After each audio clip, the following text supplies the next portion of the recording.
Dun, dun, dun, dun, dun, dun, dun, dun, dun, dun, dun, dun, dun, dun, dun. Yes, welcome to Castle of Illusions. Okay, so yeah. Sadly, no, there is no Mickey Mouse in here. Sega were lying to me. But this is Nintendo. As usual, Sega does what Nintendo don't. Yeah, lie. You go to the Castle of Illusions, there's nothing here. Okay, so the Castle of Illusions, it's interesting because it's called Castle of Illusions, but there's not really that much in terms of, illusions in them.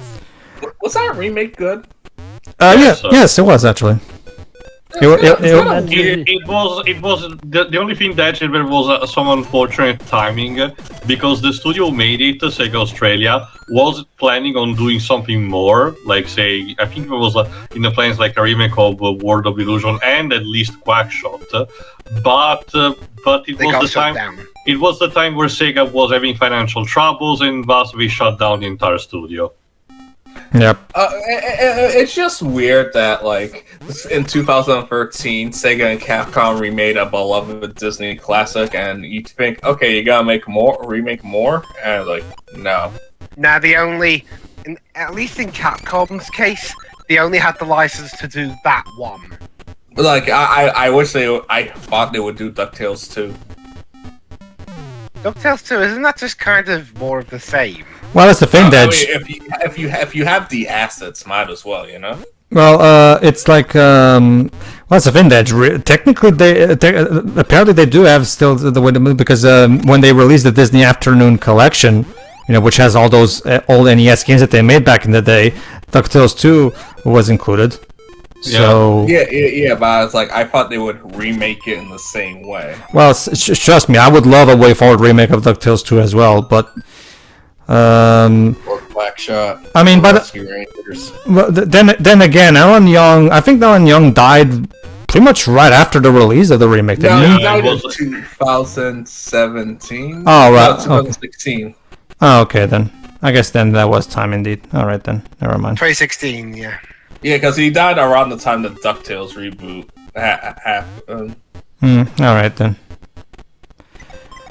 Okay, so like I was saying, yeah, there's not that much in terms of illusions. Instead of illusions, what they have is they have platforms that you have to press a switch so that they'll, come out of the hole so that we can jump on them. So, yeah, the Castle of Illusions name is kind of a lie. Maybe the illusions are the idea that they're tricks of sorts. You're talking about Sega lying to us? I don't know. Right now, this game seems to be lying to me as well. It's lying to everybody. Maybe the idea with the illusions is that it's talking about how it plays tricks here and there, which it technically does with the switches. I guess. I don't know. Like when I think Castle of Illusions, I think something that has some kind of supernatural element to it, or at the very least, like I said, mirrors of some kind. Yeah. All right. Sort of just tying with the trick thing, but hey, I guess supernatural stuff. There was literally a zombie over there. Mm-hmm. Ooh. Well, that show ended last year, or 2 years ago. What show? We're talking about supernatural, right? Oh, yeah. Thought you might have been referring to the zombies show. And there's the key. Because you have to know that there are a lot of shows out there. A lot of shows.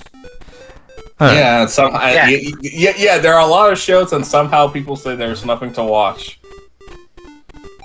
Maybe the genre isn't up to their taste. Well, what they usually mean with that is that there's nothing to watch that fit. Yeah, like they said, that fits their taste. Oh yeah, that's obviously what they mean. But you know how I like to be specific.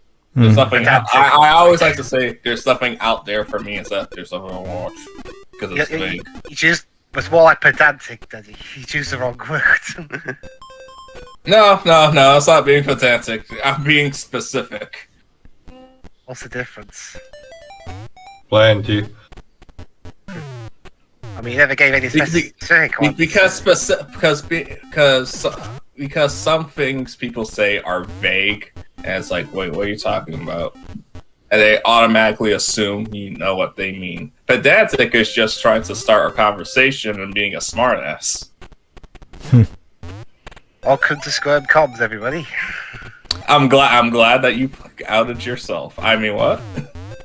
You know, actually, that's the thing. Yeah, I'm pretty sure we tried to fit the word into our name, but SCWRM doesn't make much sense. Look, I've already told old Pedro this, but a friend of mine asked, "Hey, Deji, what's in that commentary group that you occasionally join? What are they called? Scrimblow comms?" I'm like, oh my god.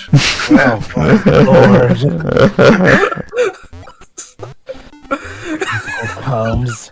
Jesus. Yeah.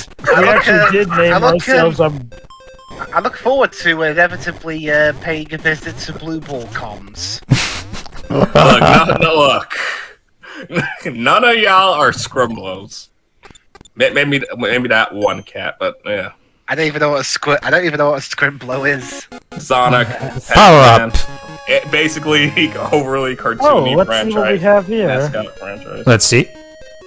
So Besides saying power up. So this power up is, there you go, a stronger butt stomp that allows you to basically stun enemies as well as break even the strongest of blocks.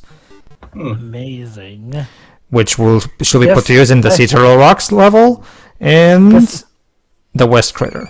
I am the strongest of blocks. Ah! That's the This ruins. really makes Wario a hard ass. Exactly. Very good, Joe.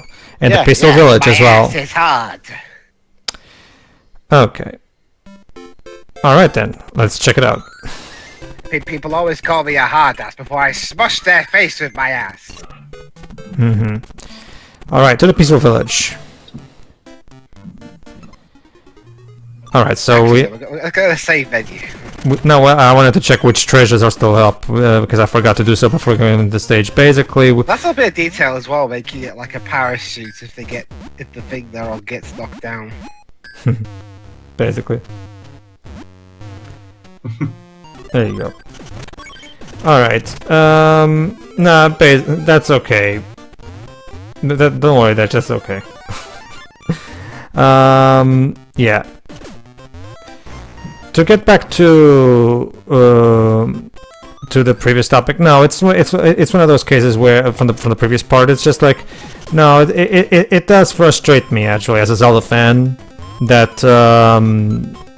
that the origins of the series are still being sold to us as completely outdated games when you think, oh, maybe Nintendo doesn't feel the need to remake Zelda games. Well, the Link's Awakening remake disproved that notion, so it really shows a case of, in my opinion, screwed up priorities, because like if you're gonna remake a Zelda game, remake the one that needs it the most. You know, I'm surprised that they didn't try to make another co-op Zelda game on Switch. Triforce Zeroes was the last we did, and if I recall correctly, it did not gather much attention anyway. Well, that's because of the timing of its release. Also, people were really thrown off by the band bringing back voice acting in that of all places. There you go. Wait, that game has voice acting? Yes, it was actually the first in the modern era that did, before Breath of the Wild. Yep. No, I was just thinking about how 2015 was just a dark year for Nintendo as a whole. So, like, when people want to see Zelda, they want to see Zelda Wii U, not this free-player, multiplayer type game, because it was just timing. I remember when originally me, Pedro, and Dwibs had planned to do an official playthrough of that game. And then you found out the news. What news? Because it's like, oh, you can only play with people with your region. Oh, right. Yeah. Yeah, because the 3DS was still region locked. That's the thing, though. I have a... Well... Could my 2DS capture card... Yes, it can. The Australia is part of Region 2, so yes, you could. Basically, Des, I have an Australian 2DS, so we still would be able to do that, actually. Hey, Jova, you want to do a Let's Play of Federation Force? Do you have an Australian one for that? Oh, wait, that's region locked too? The 3DS is region locked in general. Oh no, but it's like you can only play with people within that region for Federation Force. I thought that was only with Triforce Zeroes. I do not know. Not sure. Anyway, this particular treasure does exactly what the game just demonstrated. It allows me to switch from from nighttime to daytime at the push of a button. So there you go. Okay then. All right. The next level with the thing unlocked was here, the Sea Turtle Walk. So let's check. Which means, of course, I have to start breaking all these blocks over. Fortunately, fortunately not. I actually am kind of lying right now. So fortunately, it's right there for those blocks that we just saw, so that we can get that green treasure over there. So fortunately, no, we will not be breaking through all that crap again. Not now, at least. It's more like the enemy placement. It's a bit dickish. Well, to be fair, Taylor, like it doesn't really matter. It's more so. I think I know. Setting you. I know. Again, it just sets you back instead of killing you, but it's still a bit dickish. Okay, basically the idea here is we have to travel through this entire thing where these pipes. Basically, this is one of those cases where the game kind of operates on a typical Super Mario Brothers castle maze logic, where the stage keeps repeating itself until you find the correct path. Basically, those who play Super Mario Brothers know what I'm talking about. So let's try and see if we can find a place that allows us to. Obviously, we need to roll, because the only way to break blocks there are in between those places are, of course, by rolling, like so, right? So we need to get that key. So we need to find somewhere we can use to, get Mario on a roll, if you might say. So let's see if we can find something. Also, to answer your question, Jova. Yeah, we can play around the world. So yeah. Federation Force, let's play. Confirmed. So eventually, maybe. So tell you what, if you can buy me a European copy of that game, then I will totally do it with you. Hey, Dwibs. I'm also gonna need you to do Luigi's Mansion 3 as well. I mean 2. Luigi's Mansion 2. Yeah, that one's a better game. Oh wait, he's burp. Okay. No, actually, like if the achievements that were recently spotted at Xbox Live are true, I'll definitely ask if Dibs wants to do a playthrough with me of well, not a playthrough, but like a nice year multiplayer session of the GoldenEye game. Basically, recently achievements for the Xbox 360 version of that game were spotted on Xbox Live, meaning that Nintendo and Microsoft finally seem to have reached an agreement on that game. I think we've known about that for quite some time now. Well, not really. It was just like a couple of months ago. It was a couple of months ago, actually. The achievements were spotted on Xbox Live. Basically, Java, there's some theorizing right now that apparently what happens is that Nintendo wants to put GoldenEye on the Switch N64 app, right? And when they went to Microsoft about that, that's when Microsoft wrote, okay, you can do that, but that means we get to release the remaster you forced us to shelve back in the day. So Nintendo, and since nowadays compared to how it was back in the 360 days, Nintendo and Microsoft right now have a much more cordial relationship by comparison. By this point, Nintendo probably thought, okay, fine, you can do it. Because remember, recently we got Banjo-Kazooie on the Switch app, so probably do we know what the quality of the game is? If it's at least runs decently, or it's kind of like okay. It does. You talk about the GoldenEye remaster, or no, Banjo-Kazooie. Oh no, it runs. It's the N64 version. Yeah, that's what I mean. It runs fine. Walk version, but No, it runs fine. Don't get me wrong. At that point, you might as well play the one that was released for the Series. Yeah, if you have an Xbox 360 or an Xbox One or an Xbox Series S and X, yes, you might as well play the remaster since it implements the stop and swap. Basically how my channel it implements the stop and swap feature that was cut from the N64 versions. It has better frame rate because remember, just like all the Nintendo 64 games, the N64 version runs at 20 FPS, whereas the remaster runs at 30. The remaster has widescreen. And the assets were overall improved upon, so they look better. Like it's just the overall better version. Okay, it's kind of like it's kind of like think of it like the Christian Whitehead remix of Sonic 1, 2, and CD. You know, it's just one of those good. It's the definitive way to play, basically, because of all the quality of live stuff as well as improvements. So,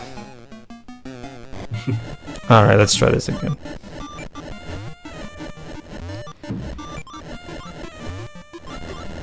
Okay. And come on, Wario. Thank you. Alright, now we can crash this. Let's see what's in here. Ooh.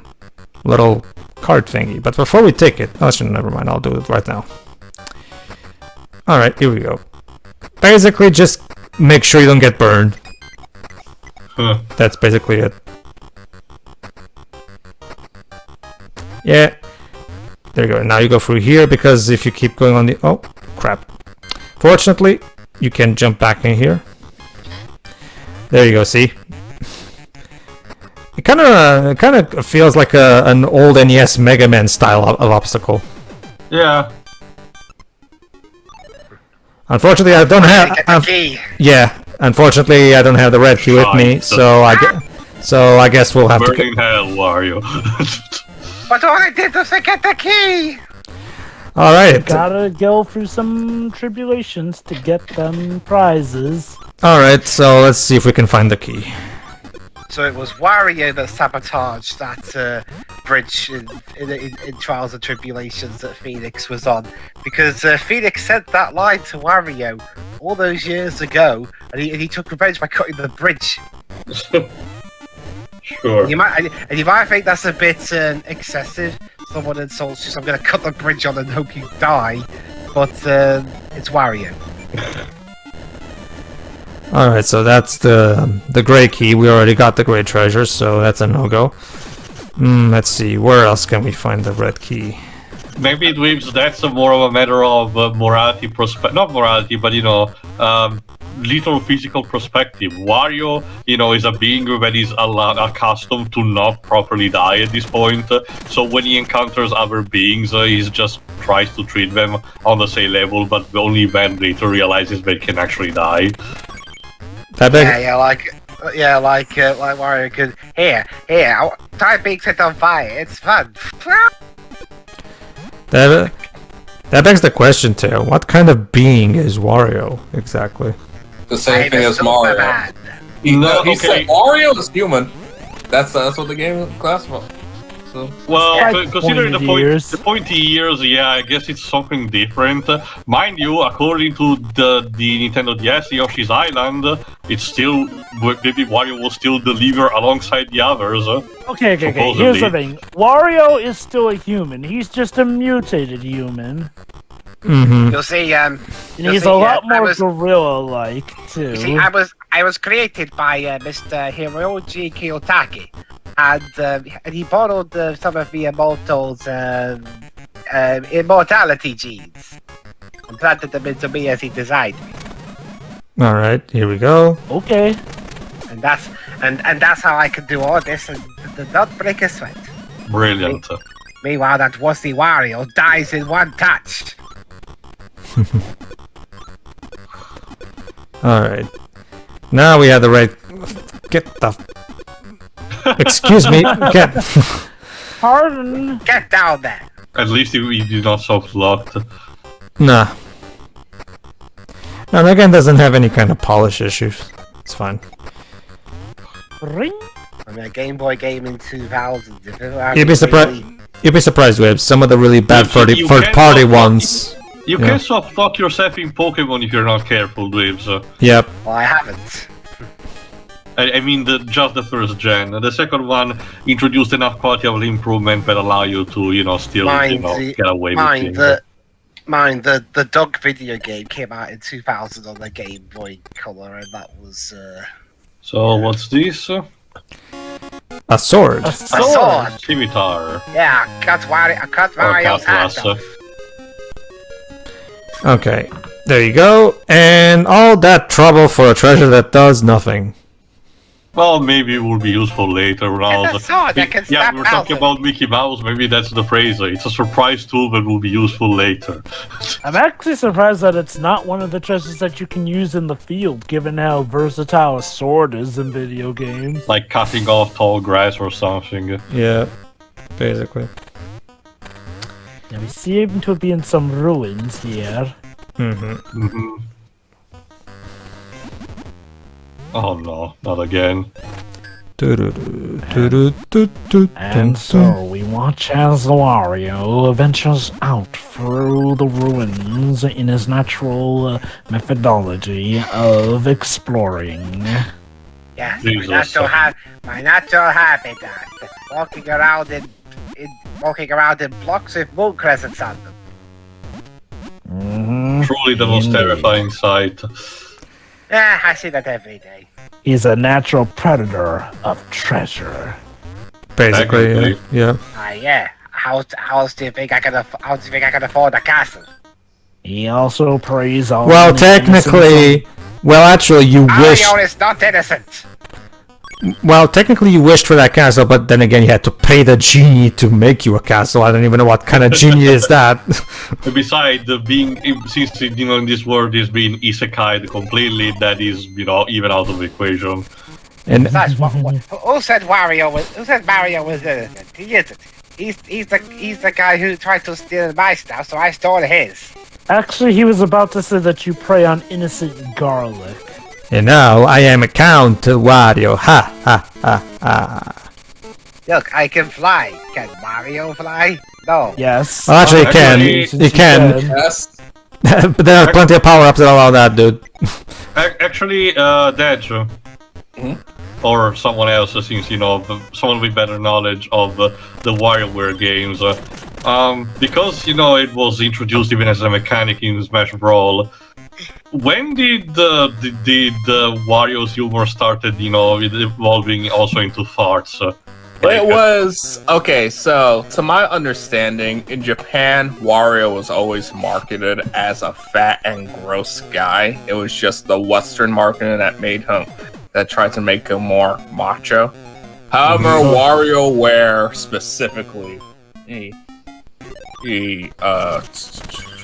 WarioWare stayed true to the Japanese interpretation of the character, basically. And since Sakurai based almost the entirety of Wario's moveset on WarioWare, yeah. So I'm guessing that means to you that you probably don't like that they didn't go with the grossing, because you're usually about them trying to maintain the original vision of the creators. Depends. Again, when it comes to Smash Bros, I would have preferred if Wario stayed true more to Wario Land than WarioWare. Well, that's the thing. Technically, that was a thing in Wario Land, just in the Japanese version of Wario Land. Okay, but he didn't fart or anything like that. Yeah, that's what I mean. Like WarioWare Well, had character-wise, that was already sort of in his arsenal. It just wasn't, actually a move he could do yet. being rooted in in surreal Japanese humor, it makes sense where WarioWare would have kind of that kind of stuff. Similar to how Retreat would happen as a little minigame where you need to peel away the extra hairdo from an onion or something. Stuff similar to that is common even for Wario. It's just that unless it was actually used for stuff like Wario, like in these games in Wario Land, it just felt like that Sakurai was like, oh, Wario is fat, so of course it will have stuff like fart humor. You'll notice that no matter how many times I whack this guy in the head with my butt stomp, he will not die. So yeah, He's invincible to that. He's fucking invincible. Because if you guys have paid attention to Super Smash Remix, I do appreciate Wario's moveset on that, since it's based off the Land series. It's like, yeah, this was better. Because he has the shoulder bash, like it's more in tune to how you think it would be. He has the butt stomp. It was like, oh, okay. okay, there you go. What you're actually supposed to do is use the butt stomp the spring, which somehow fills him with air. Sure. I suck the air from the metal. I don't get it. Well, is he supposed to be like a balloon and you're just... Apparently. Yes. Okay, whatever, it's Mario Universe, it's weird. No, I get that. It's just that, like, the game didn't really... Random. The game didn't really clue me in that in any way that thing was a blow-up thing. Yeah, that's kind of... It looked like a spring more than anything. It's weird. Oh well, got all the treasures from this level then. I got the dog paw. Now with both of these things, it forms a sun of sorts, which... There you go, wakes up... Which causes the owls to finally go to sleep. Meaning now I can go back to the Colossal Hole. Yep, right there. Mm-hmm. And ask for some help from the owls. The Colossal Asshole. And there's also something in the Frigid Sea. And the Castle of Illusions. I do like that they do signify that there is, stuff you can do in those places when something gets activated. Well, yeah, obviously they would have. I'm glad they do that because the more levels you unlock, the harder it becomes to know which one is required. So yeah, it would have to be for the sake of not. Yes. Or an else's ice palace, I see. Well, it does. Let it go. Let it go. It does look similar, actually. To be fair. Wario. No, obviously, for the sake of allowing the player to go straight to where he needs to progress and not just guess randomly, of course. Because nowadays, again, it's one of those cases where nowadays in game design classes, students are encouraged to try to avoid trial and error. Because in game design classes, it's regarded as something that's an outdated method, So you need to, so basically, basically students are told to try to avoid that, basically. All right, and now obviously, and now we have the new form, Snowman Wario, and there you go, and it allows you to break snowman blocks. I'm walking in the air. Yeah, you want to build a snowman? Please no. There you go. No, I'm rolling. So you're rolling. I think you just need rolling. Yeah, I think you need to just let it go. Yeah. Wow, what a compelling statement. What joke every video. You're incredibly original with your jokes, Dej. Thank you. I'm glad you guys realized that. Alright, so let's break all the blocks. And there we go. Got it. Now who's the best block breaker you let break? It's a technically still Mario. Which is a kind of a sad thing to say, but hold on, I'll wait till a little spaceship. Okay. Got a crown or something. I don't know what it is. Well, that was a thing. Well, that's kind of an that's kind of a sad thing to say, Jova, because in the original Western manual of Super Mario Brothers, it says that every single individual block was actually once a citizen of the Mushroom Kingdom. Not every. It's. Can you even imagine if we use that as a plot point for the Illumination movie? Yes, Dej? I have to look it up for the next part, but apparently it wasn't everyone or like every block that you hit. I think it was just the power-up block specifically. It's still make it even more sadistic, I guess. Let me see. This jingle.